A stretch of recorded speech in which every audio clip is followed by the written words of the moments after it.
going on YouTube? It's your boy back up on the scene with another video. Incognito, bringing you some daily content to this channel, man. Right here we finna react to Mr. Nightmare yet again.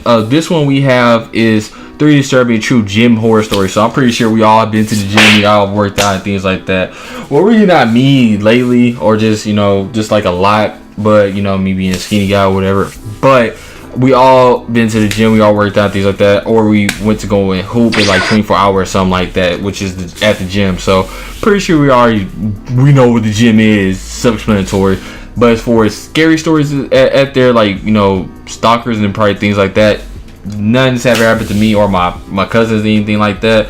But let's just get right into this, man. So without further ado, smack a like on this video, share the video, and like the video and all that for me, man. Thank you, man. And subscribe, please. Trying to help the channel grow, man. I know we can get the channel to grow. And also, like I said before, continue as well. Go follow that Twitch stream, because once Soul Calibur 6 and all that stuff start coming out, I'm gonna start streaming, and also I'll be bringing it to a YouTube channel. But without further ado, man, let's get right into it.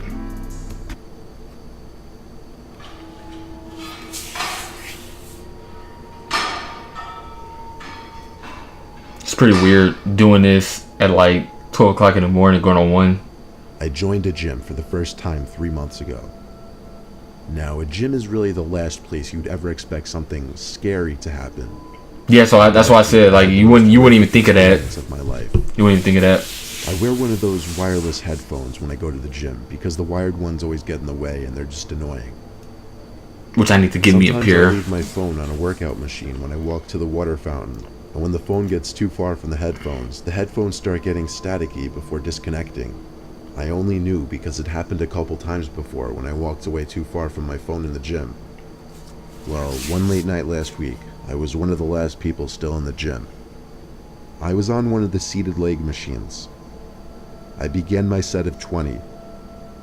While I was pushing towards my final reps, the music in my headphones started getting staticky until my headset said, "Disconnected from phone." I stopped my set and reached over to the phone compartment on top of the machine, and I filled with worry when I couldn't feel my phone. It wasn't there. I looked around the gym desperately, thinking someone might have taken it. I only saw 2 other people in the whole gym though, excluding the guy sitting at the front desk. One guy was really fat and sweaty, and the other guy was sitting on one of the machines looking down at his phone. Which one could have taken my phone, if either of them? I had to approach the guy sitting on his phone, as much as I didn't want to. He had earbuds in, so when I approached him, he looked at me with a confused look on his face, as if he didn't want me to be talking to him. He took one earbud out and looked at me, and I firmly asked him, "Did you take my phone?" He looked at me in silence for a couple seconds, then said, "No." There was obvious attitude. I asked him if he saw anyone else walking by recently, and he just shook his head no. For some dumb reason, I said thanks and walked away, when I deep down wanted to tell him to quit being a dick. I went to the front desk and asked the worker to check the video cameras and see once and for all who actually took my phone. As the guy working the front clicked around on his computer, the rude guy who I spoke to walked past me and out the exit. The worker then turned the computer screen so that I could see it, and clicked play on a video, which showed the guy who left 15 seconds ago taking my phone. I thanked the employee and ran to catch the guy who just left, but by the time I got outside, the guy was nowhere to be found. The scary thing that sunk in right away was the fact that I recently disabled my passcode lock to my phone, meaning he had access to all of my apps, all of my texts, pictures, emails, all of my data basically. I went back inside and asked the employee to track that man's membership info, but when he checked the cameras, the guy didn't even check in. He simply walked past the counter unnoticed. Oh no, bruh. There were no records of this guy even being a member of the gym. The footage showed that he suspiciously walked around between machines, looking around a lot like a nervous person. I asked the employee to report that to the police. He said he'd show it to his boss tomorrow. The next day, I called my best friend Tom so I could tell him why I wouldn't be answering texts for a while, and to also see if he could tell all my other friends what happened. He started freaking out on the phone, begging me to tell him I was kidding about losing my phone. He told me someone had been sending him texts and came to his house. I didn't understand, so he said he'd be over to show me. What? 10 minutes later, Tom got to my house and showed me a long conversation between him and someone using my phone pretending to be me. It started out with the person on my phone saying, "Hey, can I stay at your place tonight? I got in a huge fight with my parents." Tom said, "Yeah, let me know when you come over." Then the guy who was using my phone said, "Can you just leave your back door open? I'm going to be over super late and I don't want to wake you." The conversation went on a little while longer before Tom finally agreed to just leave his back door unlocked. Tom went back to sleep under the impression that it was Tom. actually me who would be coming through that back door. When we finished reading the conversation, Tom looked up at me and said, "The cameras."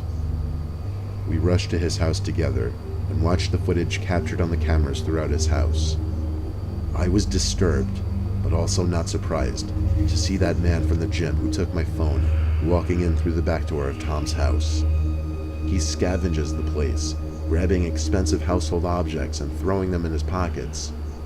He moves from the den to the kitchen and eventually to the upstairs. I saw the fear in Tom's face when he watched the man on the camera in the upstairs hallway open his bedroom door, step in for about 20 seconds, and come back out, leaving the door open. The man was in the house for about 10 minutes before sneaking back out the back door. It looked like he took a lot of valuables. Tom and I sent the video footage to the police, and when I went back to the gym, the manager told me she'd be sending their footage as well. 3 months later, not a word from the police, so whoever stole my phone and snuck into Tom's house got away with it scot-free. Dang, that's crazy, man. That's crazy, man. I currently go to a 24-hour gym in my town. It's usually on the quieter side most of the day, but during the night hours it really becomes a ghost town. I don't quite understand how they could afford to stay open 24/7. I had to work late one night to cover for someone else's shift, so I got off work at 11 p.m. I planned on heading right over to the gym to get a quick midnight workout in. When I got there, nobody else was there. I was the only one working out. Well, only for about 10 minutes, until I finally spotted someone else working out. It made me feel a little less odd for being there so late. The guy was wearing a beanie and a hoodie. I was sweating just looking at him, to be honest. I mean, yeah, it was cold out, but it wasn't cold in the gym. I barely had enough time to analyze his odd clothing decision before he started staring me down. I looked back for as long as I felt comfortable before deciding to look away. I felt like he seemed to be challenging my dominance because I still felt his stare through my peripheral vision. I kept shooting brief looks back at him to still find him staring at me. I tried my best to ignore it and went on with my workout. I just couldn't take the staring anymore though. So I went to a different section of the gym where there was absolutely no one around. I was finally able to work out in peace. I was doing bicep curls by the free weights while facing the mirror. That's when I noticed it. That guy in the beanie was hiding behind one of the chest press machines. There was a slight opening between the lifting mechanism and the actual weights on the machine. That is just Through awkward. that opening was the guy's face. What? Like, who does that? Who does When he that? realized that I noticed him, he moved away out of sight behind the machine. I'm way too timid a person to go approach anybody like that, so instead of confronting him, I put the weights down and left the room. I walked straight to the front desk and asked the girl working to tell the man to either stop staring at me like that or to leave the gym. She looked down the aisle of workout machines and saw nobody. I asked her to come follow me. She was clearly very reluctant to do so, but she ended up coming with me to the back room. We looked around the room, but he wasn't in there. In fact, it seemed like he wasn't even in the gym anymore. I apologized and told her to keep an eye out for the man in the beanie. She walked back to her desk, and I kept working out for another 10 to 15 minutes. This makes me not want to be working in a gym. Or a 24-hour gym. As I put the key in the door lock, I heard manic footsteps hitting the concrete. I was confused at first. It sounded like somebody running in my direction. I turned 180 degrees.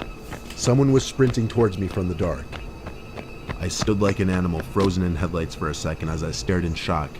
When the person emerged into the circle of light under the light post I was parked under, I was able to instantly recognize the guy in the beanie and hoodie from earlier. I opened the car door and jumped inside, slamming it shut behind me.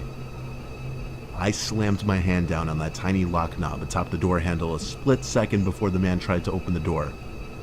As I started the car, he started to kick at my door and window. I threw the handle into reverse and stepped on the gas. The car jolted backwards away from the man, and I was able to escape the parking lot safely. I got home and found a bunch of dents in my door from the man's kicks. Admittedly, I should have called the cops, or even the gym, and warned the girl of the man now that she was alone. Instead, I selfishly just went to bed and told myself I would never go to the gym late at night again.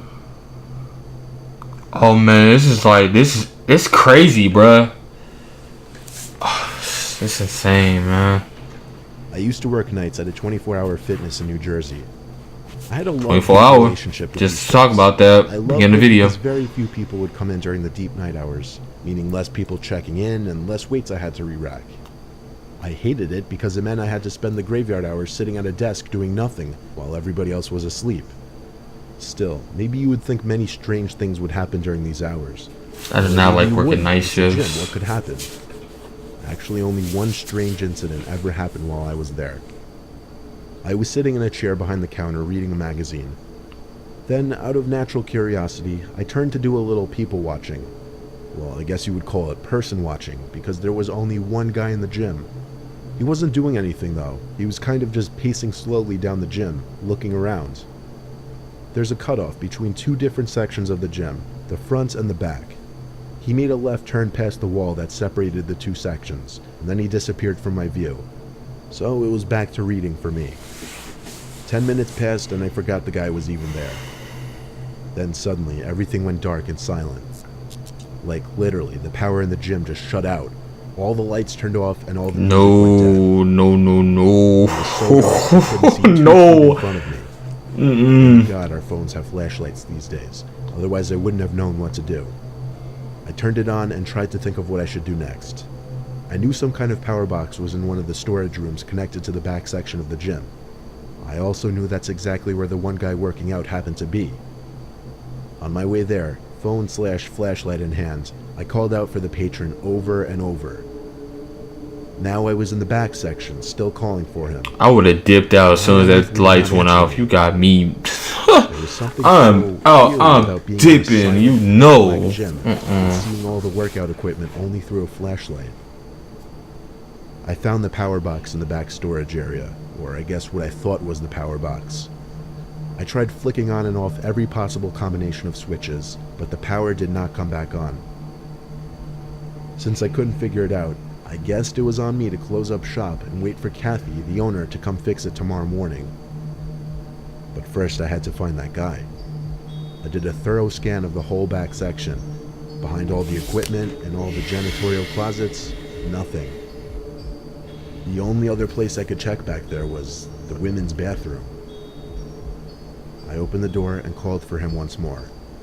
My voice echoed into the seemingly empty bathroom. Still, I had to double check to confirm. I made sure to point the flashlight in every possible direction so I could see every inch of the bathroom. The only place to check now were the stalls. Before I could open either of them, though, I started to hear noises. Breathing noises. Like sickly, deranged breathing noises. I had my hand on the door, ready to push it open, but I couldn't bring myself to do it. I said, "Are you in there?" No answer. I got on my knees and looked under the stall door with my flashlight. There were two legs standing right behind the stall door, practically inches from my face. He was literally standing on the other side of the stall door. I quickly got up and left the bathroom, heart racing. I ran to the front desk and tried to figure out what to do. I tried calling the owner, aka my boss, but obviously she was asleep by this time. I left 2 different voicemails on her phone. The only other thing I could think to do was call the cops, and so I did. I didn't know what else to say other than there was a suspicious man in our gym and I was 90% sure he somehow cut the power. I hung up the phone and felt alone and horrified in the darkness and silence. Suddenly, a metallic hit sound came from across the dark gym, like one of the machine's weights being dropped. I shined the light down the gym and called for the patron once more, and then called out that we're closed and that he had to leave. Then I think I saw him. I saw someone walking between two machines before getting too far from the light to see. It seemed like he was messing with me now. Oh no, bro. Oh my god, In the man. direction that he was walking, and I swear to God, it looked like just at the edge of the light, there was a face looking at me.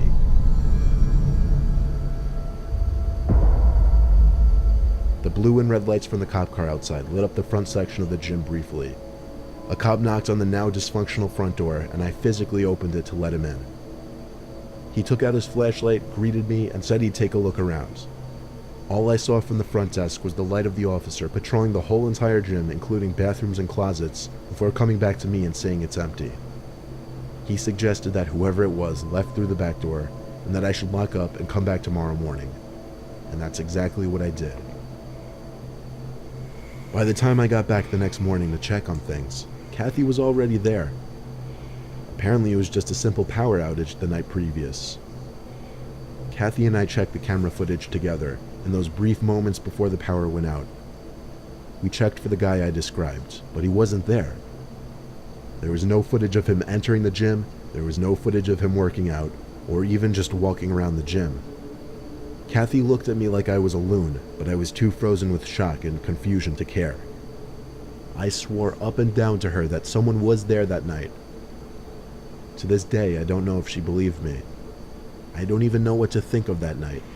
But I know I saw someone there. I wouldn't even be working there anymore. Nah. I'll be doing something else. I can't... night shifts, no, and then gyms, it's just too big of... No.